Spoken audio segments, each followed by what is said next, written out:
ആഗോള അയ്യപ്പ സംഗമം തടയണമെന്ന ഹർജി സുപ്രീം കോടതി തള്ളിയിരിക്കുന്നു. ഹൈക്കോടതിയുടെ ഇടക്കാല ഉത്തരവിൽ ഇടപെടാൻ സുപ്രീം കോടതി വിസമ്മതിച്ചിരിക്കുന്നതാണ്.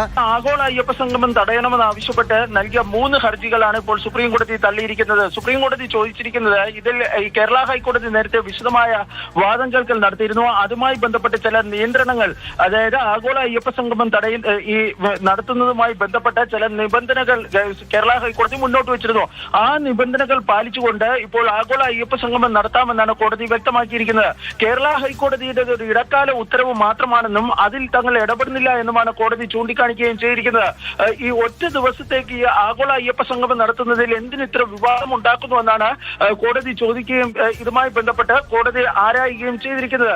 കോടതി വ്യക്തമാക്കിയിരിക്കുന്ന മറ്റൊരു പ്രധാനപ്പെട്ട കാര്യം, പമ്പ നദീതീരത്ത് ആഗോള അയ്യപ്പ സംഗമം നടത്തുന്നതുമായി ബന്ധപ്പെട്ട് ചില ചട്ടങ്ങൾ, അതായത് പരിസ്ഥിതി ലോല പ്രദേശങ്ങളിൽ നിബന്ധനകൾ ലംഘിച്ചുകൊണ്ടാണ് ഈ ആഗോള അയ്യപ്പ സംഗമം നടത്തുന്നതെന്നായിരുന്നു ഈ ഹർജിക്കാർ പറഞ്ഞിരുന്നത്.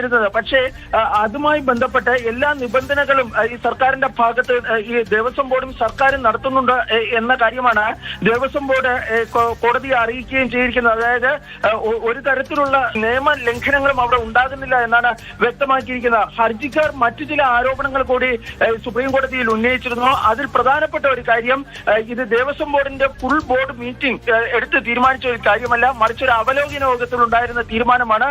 ഇതിൽ രാഷ്ട്രീയമാണ്, അതുകൊണ്ടൊക്കെയാണ് തങ്ങൾ എതിർക്കുന്നത് തുടങ്ങിയ കാര്യങ്ങളായിരുന്നു ഈ ഹർജിക്കാർ കോടതിയിൽ പറഞ്ഞിരുന്നത്. പക്ഷേ ഈ വാദങ്ങൾ ഒന്നും തന്നെ അംഗീകരിക്കുവാൻ ജസ്റ്റിസ് PS നരസിംഹയുടെ അധ്യക്ഷതയിലുള്ള ബെഞ്ച് തയ്യാറായില്ല.